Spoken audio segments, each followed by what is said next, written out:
Assalamualaikum warahmatullahi wabarakatuh. Baik, untuk mata kuliah statistika pertemuan ke-6 kita akan membahas mengenai analisa data berkala.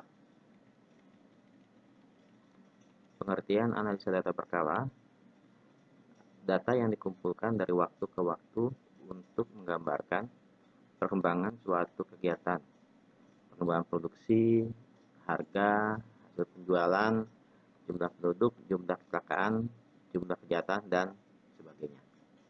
Serangkaian nilai-nilai variabel yang disusun berdasarkan waktu, serangkaian data yang terdiri dari variabel Y, I, yang merupakan serangkaian hasil observasi dan fungsi dari variabel XI, yang merupakan variabel waktu yang bergerak secara seragam dan ke arah yang sama, dari waktu yang lampau ke waktu yang mendatang.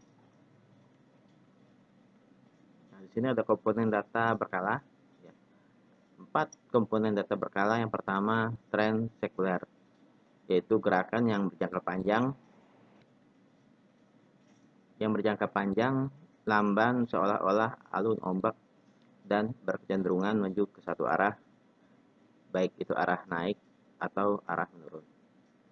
Kemudian yang kedua, variasi musim, yaitu ayunan sekitar tren yang bersifat musiman serta kurang lebih teratur. Yang ketiga, variasi sikli, yaitu ayunan tren yang berjangka lebih panjang dan agak lebih tidak teratur. Yang keempat, variasi random atau residu, yaitu gerakan yang tidak teratur sama sekali.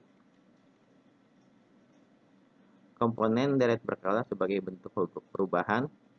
Di sini ada gerakan variasi dari data berkala terdiri dari 4 komponen sebagai berikut. 1. Gerakan tren jangka panjang atau tren sekuler, ya, atau sebutnya long term movement or secular trend, yaitu suatu gerakan, ya, atau garis atau kurva yang halus yang menunjukkan arah perkembangan secara umum, arah naik atau arah menurun.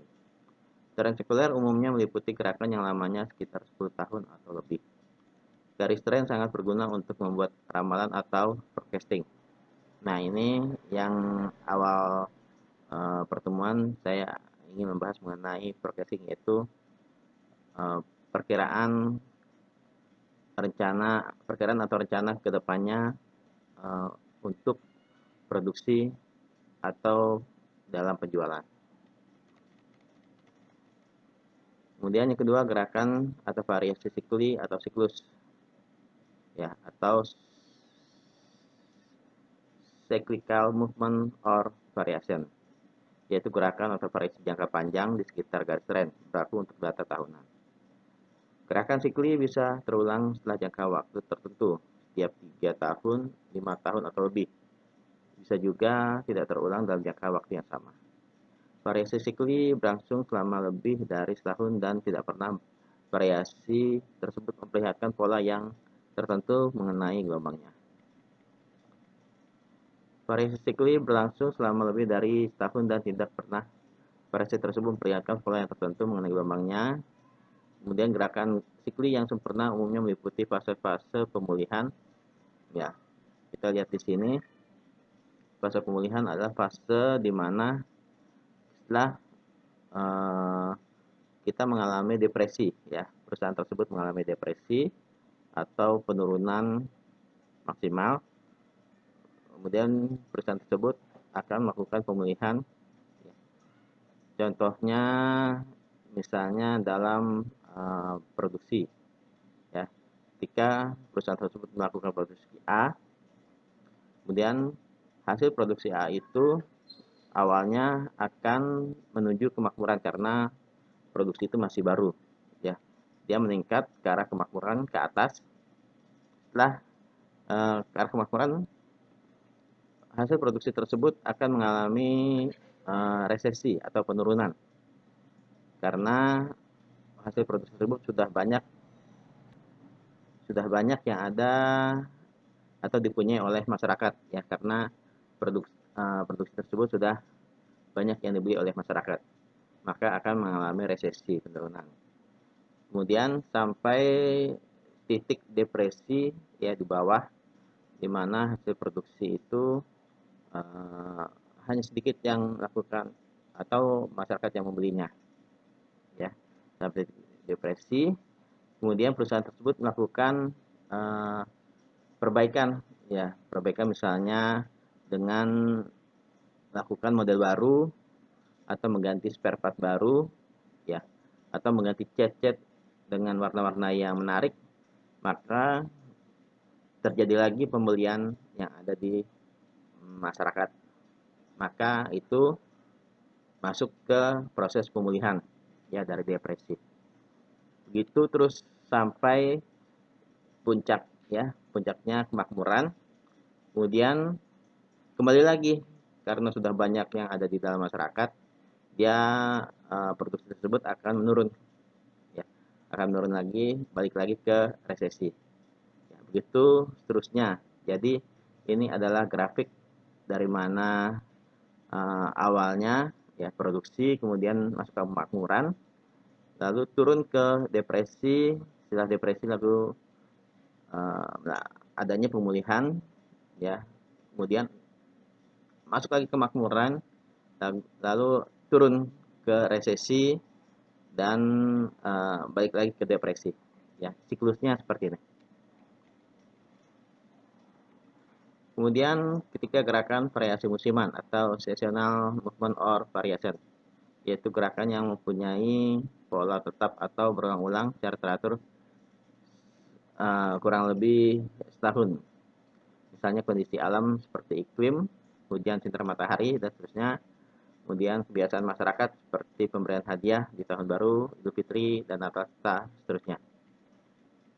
Kemudian gerakan atau variasi random atau residu, ya, atau irregular or random variation, yaitu gerakan variasi yang disebabkan oleh faktor kebetulan atau change factor, gerakan yang berbeda tapi dalam waktu yang singkat, tidak diikuti dengan pola yang teratur dan tidak dapat diperkirakan. Contohnya variasi random umumnya disebabkan oleh peperangan, banjir, gempa bumi, dan seterusnya. Kemudian beda antara variasi random dengan ketiga variasi sebelumnya adalah terletak pada sistematik fluktuasi itu sendiri. Kemudian ciri tren sekuler. Pengertian tren ialah gerakan dalam deret berkala yang berjangka panjang, lamban, dan berkecenderungan menuju ke arah satu arah, arah menaik atau menurun. Nah, di sini untuk tren digunakan dalam melakukan peramalan atau forecasting. Metode yang dipakai biasanya adalah metode semi average dan metode least square. Nah, di sini kita bahas mengenai metode semi average. Untuk prosedur pencarian nilai tren sebagai berikut. Pertama, kelompokan data menjadi dua kelompok. Ya, nanti kita akan ada contohnya di Excel. Dengan jumlah tahun dan jumlah deret berkala yang sama. Kemudian hitung semi total tiap kelompok. Yang kedua, hitung semi total tiap kelompok dengan jalan menjumlahkan nilai deret berkala tiap kelompok. Ketiga, carilah rata-rata hitung tiap kelompok untuk memperoleh setengah rata-rata atau semi average. Yang keempat, untuk menentukan nilai tren linear untuk tahun-tahun tertentu dapat dirumuskan sebagai berikut. Y aksen sama dengan A0 plus Bx. Nah, di sini ada keterangannya. Untuk A0 sama dengan Y1, ya, Y1 bar jika periode dasar berada pada kelompok 1. Untuk Y2 barnya jika periode dasar berada pada kelompok 2. Rumus untuk B-nya, B sama dengan Y2 bar dikurang Y1 bar per N. Ya, di mana N itu jumlah data tiap kelompok. Nah, ini adalah kasus contoh 1, kasus jumlah data genap dan komponen kelompok genap. Di sini ada tahun, ya, dari 1991 sampai 1998, kemudian persediaan kuantitinya, ya, 122, 112, dan seterusnya. Kemudian sini ada semi total, semi average, dan trend awal tahun.